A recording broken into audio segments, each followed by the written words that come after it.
Welcome back to First Talk, where we look to simplify your super. Today we're talking about transition to retirement, or what is commonly known as TTR.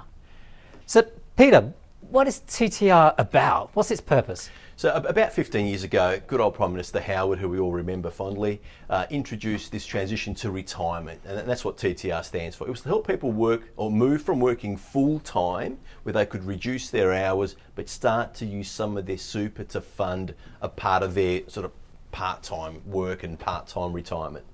And I think one of the key things is that we were looking at everyone retiring at age 55. That's no longer That's possible. A dream, isn't it? I mean, You'd be retired by now. Andy.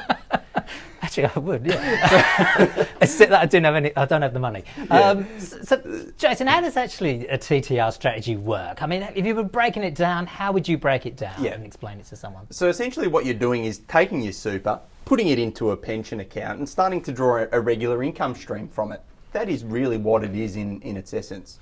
And it's coming back to your point as well, though. One of the keys, keeping that super account, is actually increasing and trying to put in as much contribution as you can at that point in time. Yeah, so one of the smart thing that people like us as financial planners can help people do is use it as a tax saving strategy in building up your super.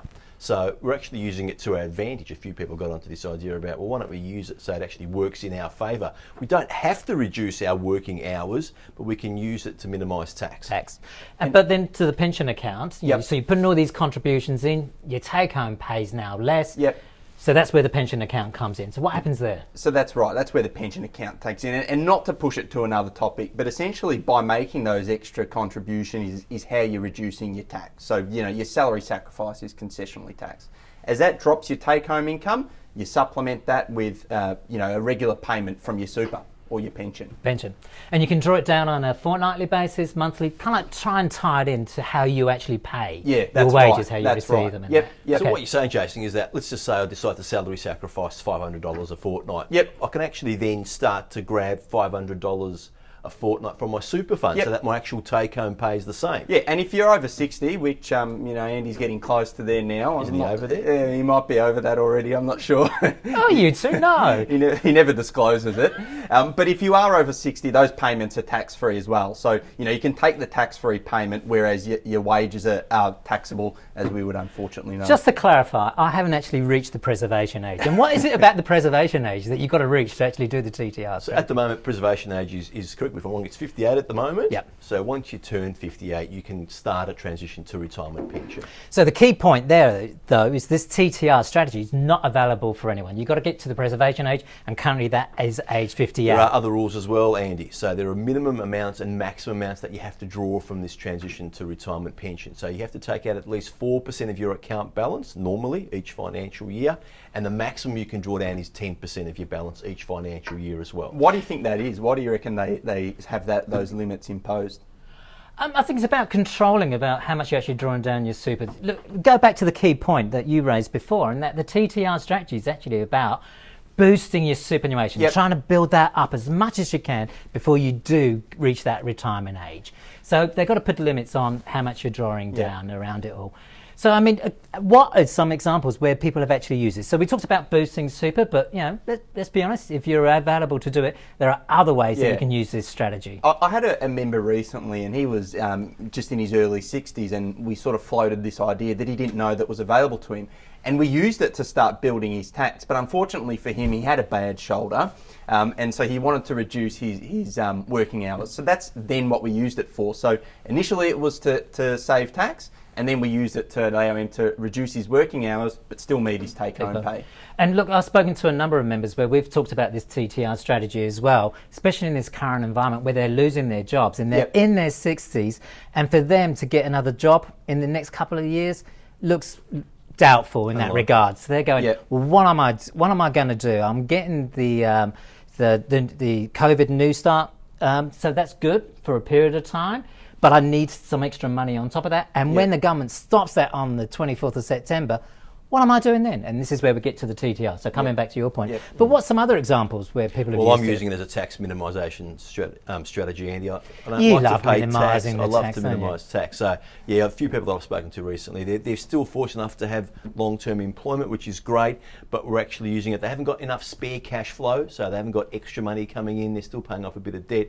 So we're actually using it to, as we said before, drag some money out of your TTR pension account and then reduce your salary by an equivalent amount. So it's helping them boost their super again and minimise And what tax. about for those that use it for other purposes? So that's the salary sacrifice, but you don't have to do that. So I'm sure we've all had members that have come in and said, oh, I want to use it for something else, a new car or a You've holiday. had a couple, Andy, haven't you? Yeah, it's, I mean, I've spoken to a number of members over the years, and they want to buy the caravan. So they're thinking about retirement, they want to buy that caravan, they're looking at using the TTR strategy in which to do it.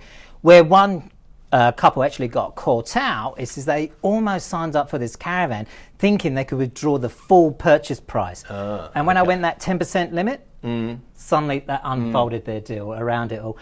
There's another key thing I say to members as well, and it goes back to our original point.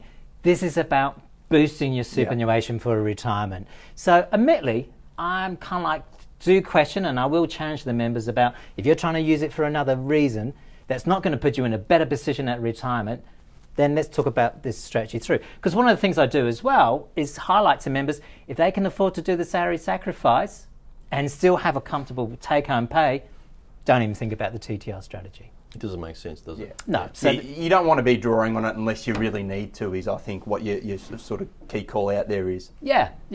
So what would you say to a member? What were the key points you would say to a member? From my perspective, it's trying to minimise tax. If you haven't got any spare cash flow, that's the reason why I like to talk to a lot of my members about using it for that purpose.